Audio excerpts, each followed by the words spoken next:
Chad Goller-Sojourner was adopted at 13 months by a family in Tacoma in the northwestern U.S. state of Washington. His parents are white. He, his brother and sister are not. He felt a big disconnect between his white upbringing and how he felt perceived by others. I was this black boy who didn't want to be black. From an identity standpoint, I identified with the people around me.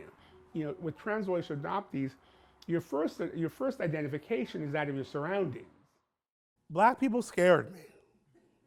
And since I wasn't a fan of being scared, I would do my best to avoid them at all times possible. Chad's show makes it clear that he wasn't comfortable in exclusively white or black worlds. Now 46, he has turned that discomfort into performance art. I would be shy of 25 before I could hear rap music and not think something bad was about to go down. After years of grappling with identity issues and stigma, Chad decided to become a coach for transracial adoptive families.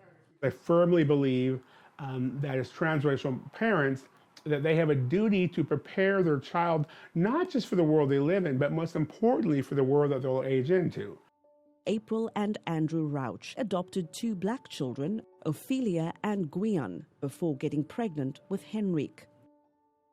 I thought that we were prepared to parent children of color, but I remember that the very first thing that really rocked our world was Trayvon Martin. Because I remember that photo that was released of him in his hoodie that looked so much like you. And we took you kids to the march here in Seattle. And that just rocked my world. That could have been you guys. 17-year-old Trayvon Martin was shot dead one evening in 2012 as he walked to his father's home in Central Florida. The shooter, a neighborhood watch captain, was acquitted of a second-degree murder charge. Trayvon's case sparked nationwide rallies for racial justice. Are you worried about your brother? Yeah. I just don't want him to get hurt because of the way he looks, because he's my brother. Chad also wanted to know more about his biological family.